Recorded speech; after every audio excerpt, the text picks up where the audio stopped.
मैं आज आप सब के साथ भारतीय सेना के एयर डिफेंस मेजर्स जो कि हमने इंडियन एयरफोर्स के साथ मिलजुल कर तालमेल में लिए, उसके बारे में कुछ बातचीत करूंगा।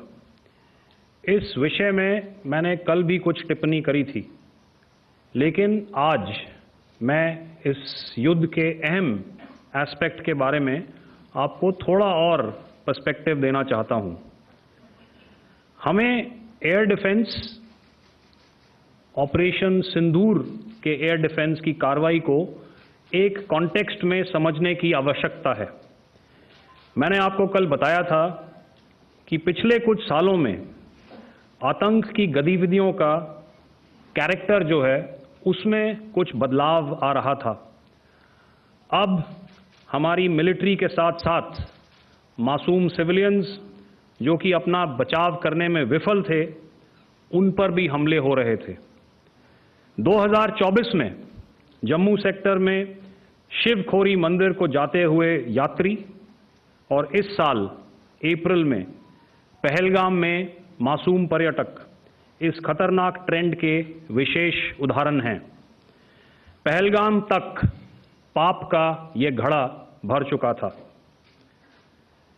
उसके बाद जो हुआ उसके बारे में हम कल विस्तार में बातचीत कर चुके हैं, क्योंकि आतंकियों पर हमारे सटीक हमले लाइन ऑफ कंट्रोल और इंटरनेशनल बाउंड्री को पार करे बिना किए गए थे। हमें पूरा अंदेशा था कि पाकिस्तान का वार भी बॉर्डर के उस पार से ही होगा। इसलिए हमने अपनी एयर डिफेंस की पूरी तैयारी पहले से ही कर ली थी। हमारी इन्वेंट्री में शामिल काउंटर मैन्ड एरियल सिस्टम्स,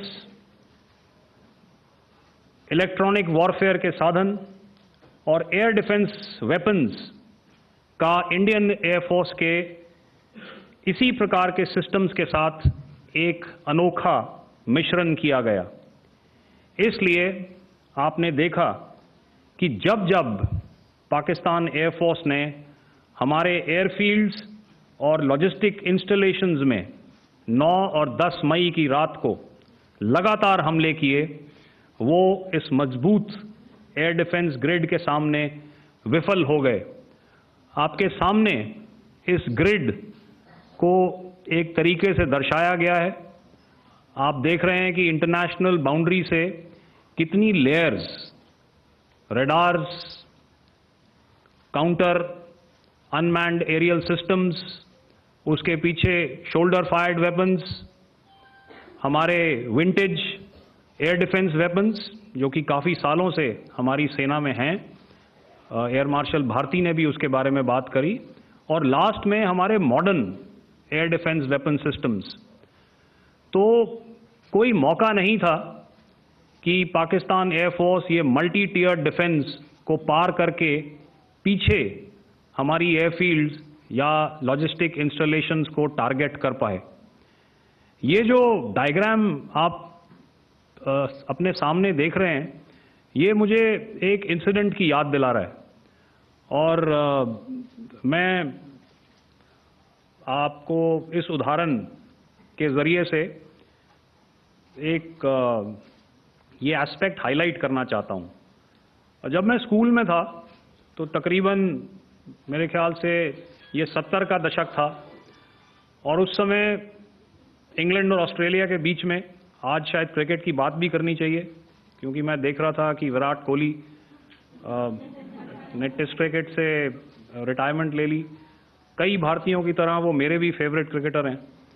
तो 70 के दशक में ऑस्ट्रेलिया और इंग्लैंड की फेमस एशेज सीरीज चल रही थी, और उस समय ऑस्ट्रेलिया के दो बहुत तेज गेंदबाज जो कि क्रिकेट हिस्ट्री में बड़ा उनका नाम है, जेफ थॉमसन और डेनिस लिली, उन्होंने अंग्रेजी बैट्समैन और उनकी बैटिंग लाइनअप को तहस नहस कर दिया था।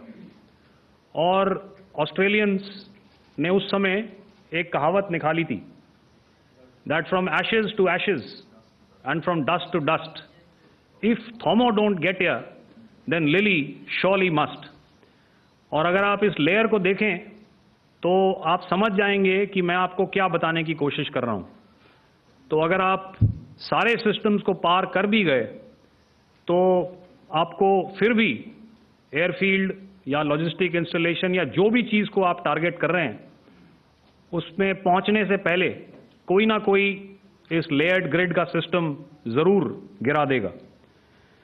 जो दुर्दशा कल आपने पाकिस्तान एयरफील्ड्स की देखी और शायद आज भी एयर मार्शल भारती की प्रेजेंटेशन में, हमारी एयरफील्ड्स हर प्रकार से ऑपरेशनल हैं। यही नहीं, पाकिस्तान के ड्रोन्स और वेपनाइज्ड यूएवीज से की गई हमलावर कोशिशें भी इस ग्रिड के कारण नाकाम हुई और जो बचे कुचे ड्रोन्स थे उन्हें हमारे शोल्डर फायर्ड हथियारों से मार गिराया गया। मैं यहां पर अपनी बॉर्डर सिक्योरिटी फोर्स की भी सराहना करना चाहता हूं। उनके डायरेक्टर जनरल साहब से लेकर बॉर्डर पर तैनात बीओपी पर पहरा देने वाले आखिरी जवान भी हमारे इस अभियान में बढ़ चढ़कर शामिल हुए और बहुत बहादुरी से उन्होंने हमारा साथ दिया। उनके काउंटर अनार्म्ड सिस्टम्स भी हमारे इस मल्टी टियर्ड एयर डिफेंस ग्रिड का हिस्सा थे, जिसके कारण पाकिस्तान की नापाक हरकतों का विनाश किया गया। आपने सुना ही होगा, जब हौसले बुलंद हों तो मंजिलें भी कदम चूमती हैं। In the end, I would like to highlight again that in every single domain that Operation Sindoor has been prosecuted, there has been absolute synergy between the three services. Not only have we, in this endeavor, been fully supported by our government, departments, and agencies, I cannot here not mention our 140 crore countrymen that have stood behind us with their prayers and goodwill, urging and inspiring us to achieve our mission and objectives. For that, we salute you. You are indeed the best. Jai Hind.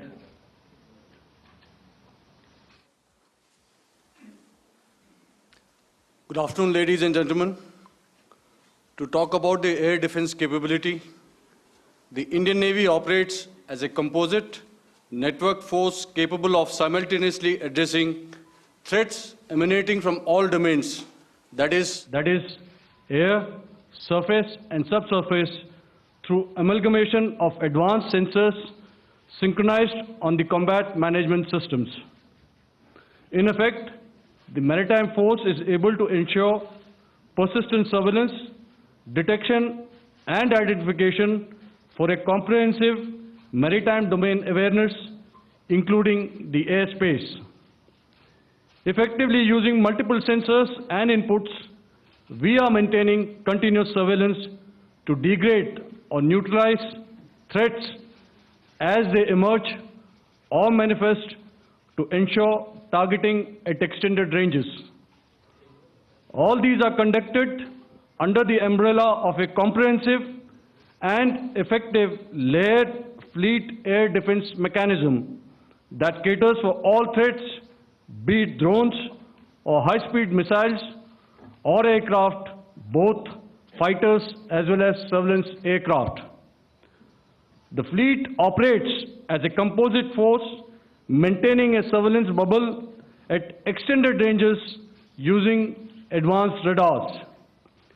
Any aerial target that attempts to penetrate this bubble is detected and identified using various techniques and technologies, affording quick and clear distinction between commercial, neutral, and hostile aircraft or flying objects at ranges in excess of the anticipated attack range. The Carrier Battle Group, with its integral air wing, provides the first layer of this layered mechanism. Adequately equipped and trained to high degree of proficiency, our pilots are able to operate both by day and night.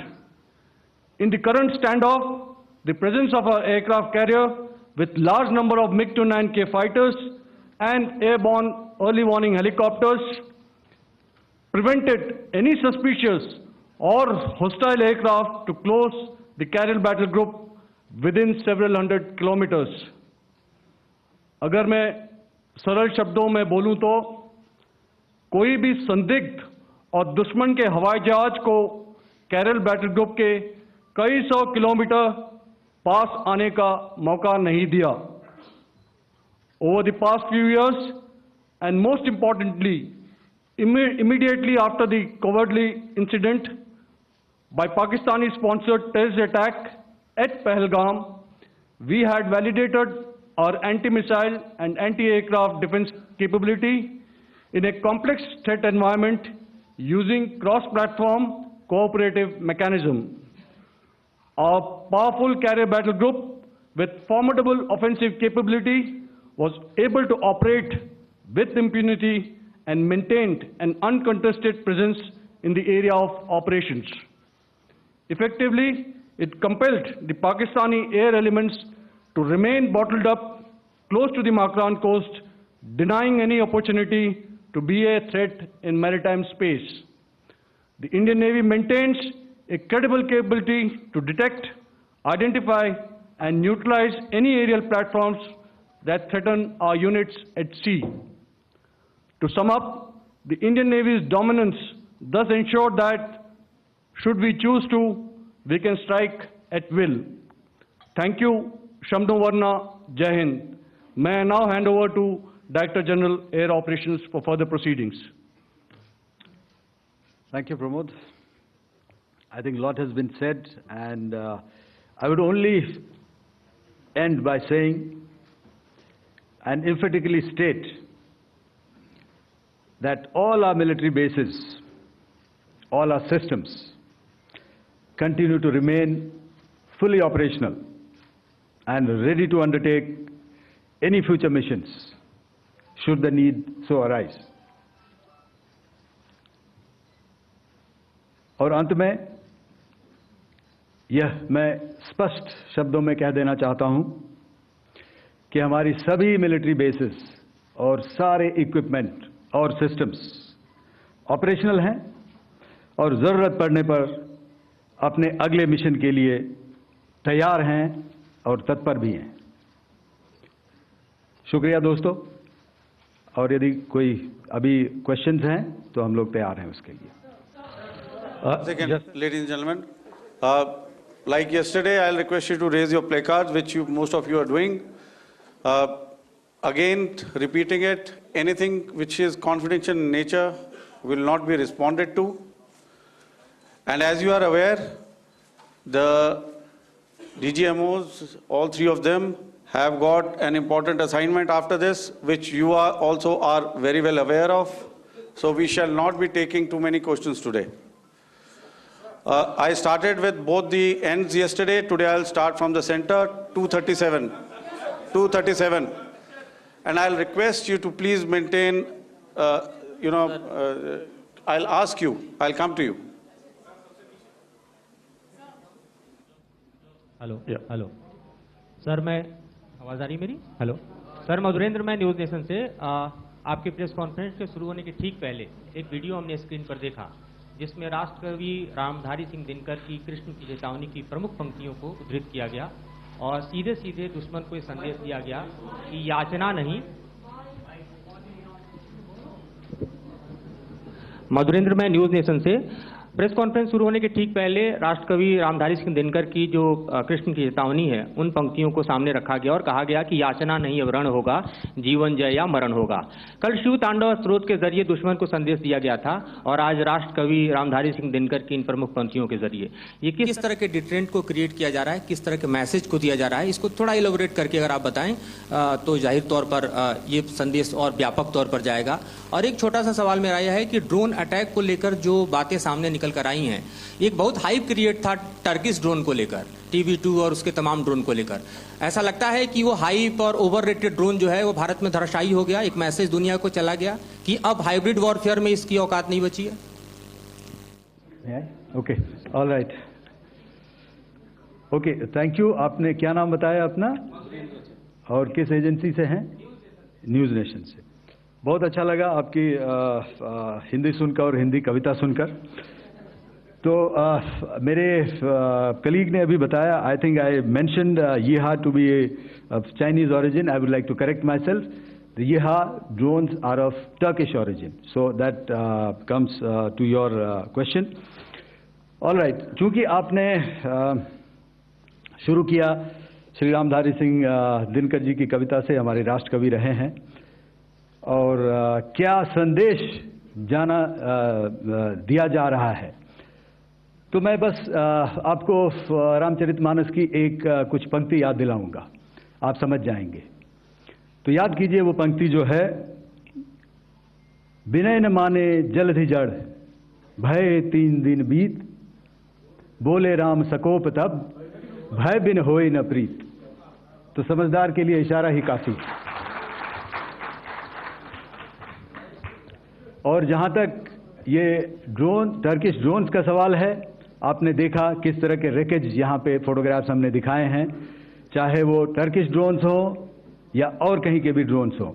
हमारे counter US systems, हमारे trained air defence operators पूरी तरह सक्षम हैं, और हमारी देश की जो इंडिजिनस कैपेबिलिटी है काउंटर यूएस के लिए, उसने दिखा दिया है कि चाहे किसी भी तरह की टेक्नोलॉजी आ जाए, हम उसको काउंटर करने के लिए तैयार हैं। और मुझे बोलने की ज़्यादा ज़रूरत नहीं है, आपने खुद ही अपने आंखों से देखा है हमने इनका क्या हश्र किया है। धन्यवाद।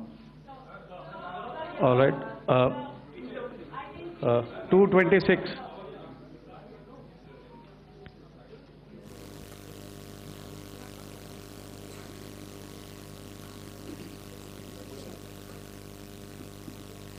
Sir, Aditya Raj Kaul from TV9 Network. Yesterday, the DG ISPR came out with a press conference, and while you have been continuously providing satellite images and proofs, undeniable proof really, of the airstrikes that happened and the damage that is caused, there's no evidence coming in from the other side. What do you think is there? Are they trying to bluff their people? Are they trying to build some kind of a propaganda for the anger that domestically is there in Pakistan? And secondly, related question, you mentioned Jaish-e-Mohammed and Lashkar-e-Toiba terrorists.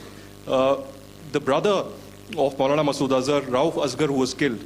Pakistan DG ISPR is trying to build a propaganda where he's saying that Lashkar-e-Toiba, Rauf from Lashkar-e-Toiba was at the entire funeral, but he's saying that he's alive, and they're trying to confuse the people because the two names are similar. The Jaish chief, who is the brother of Maulana Masood Azhar, and the Lashkar guy who was with the Pakistan army at the funeral. So could you clarify what has really happened? Because there is a lot of propaganda and information warfare happening from the Pakistan side. Thank you. I think the first part of the question you have answered yourself. I need not delve more on it. Why they are doing what they are doing, information is not forthcoming from there. Obviously, that is expected, and they would do whatever it takes to assuage their people and minimize whatever information about the damage comes out. Here, I would like to clarify, as I said yesterday, our fight is with the terrorists. Our fight is not with the Pakistan military or Pakistan civilians. So that is very clear, and we are very clear in our targeting. So coming to the second part of your question as to what media or what propaganda spin the other side is trying to make out a story. Well, it is for them to answer, and it really is not a military question for us to answer here. We've done our job, we have done what we're expected to do, and that is it.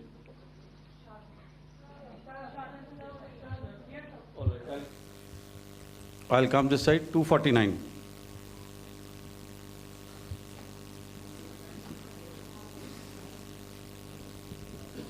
Sir, मैं पूनम पांडे हूँ Navbharat times से। पाकिस्तान ने जो press conference की थी उसमें एक sentence उन्होंने यूज़ किया था कि this is new art of war. तो हम सब ने देखा, शायद पहली बार देखा कि किस तरीके से आसमान में दोनों एयरफोर्स के एयरक्राफ्ट थे। क्या आप बता सकेंगे, क्योंकि हम जो लगातार जब कवर करते हैं हम देखते हैं 2016 में के बाद ड्रोन का जो पूरा वॉरफेयर में रोल है वो दिखा था, तो हमने भी वो दिखाया, और किस स्तर की ये वॉर थी? अगर थोड़ा आप क्लैरिटी दे सकें कि कितने एयरक्राफ्ट उनके इन्वॉल्व थे, लगभग कितने हमारे थे, क्या इसे अब तक का सबसे बड़ा जो जंग हुई है आसमान में वो कहा जा सकता है? और ड्रोन के रोल पे थोड़ा और ज़्यादा, क्योंकि 2016 के बाद जिस तरीके से बढ़ा है। देखिए, जैसा मैंने कल कहा था कि इस लड़ाई के डिटेल्स अभी हम शेयर नहीं कर सकते हैं, क्योंकि इसमें काफ़ी कुछ ऑपरेशनल डिटेल्स होंगे। कितने जहाज थे दोनों तरफ से, किस तरह की लड़ाई हुई, these are questions of technical details which we may not be able to share firstly, and which we may not be able to share to explain to you the way it needs to be explained. Suffice to say कि yes, ये एक दूसरी तरह का warfare था, and it is bound to happen. हम लोग पिछली लड़ाई, अगली जो कभी भी लड़ाई होगी, भगवान करे ना हो, लेकिन अभी यदि हुई तो ये पिछली लड़ाई की तरह नहीं होगी। हर एक लड़ाई जो है अलग तरीके से लड़ी जाती है, और टेक्नोलॉजिकल एडवांसमेंट्स हो रहे हैं। हम भी उस एडवांसमेंट्स के हिस्सा हैं, हमारे एडवर्सरीज भी हिस्सा हैं। So it is a cat and mouse game, and you have to be ahead of the curve to beat your adversary. So that is what is going to happen. So if you ask, was this different? Was this engagement different? Definitely it was different. And a lot of new aspects have come out, but we were prepared for it, we were trained for it, and we were equipped for it. That is the only aspect that I can share with you at this time. Thank you. Ladies and gentlemen, the last question, 161.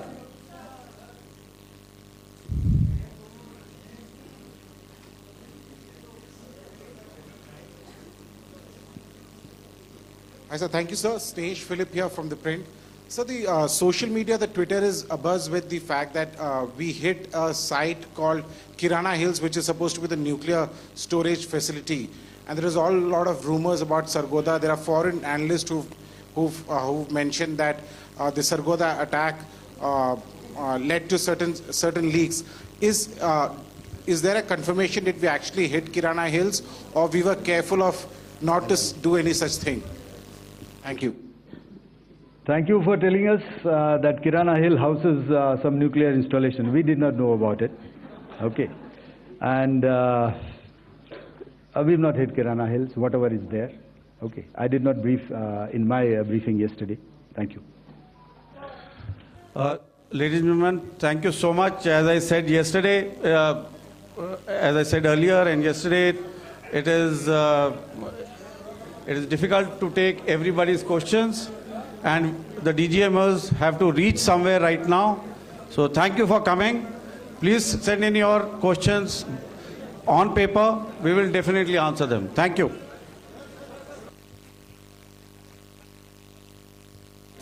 Operation Sindoor पर सेना की press conference, तीनों सेनाओं के अधिकारियों के द्वारा press conference की गई।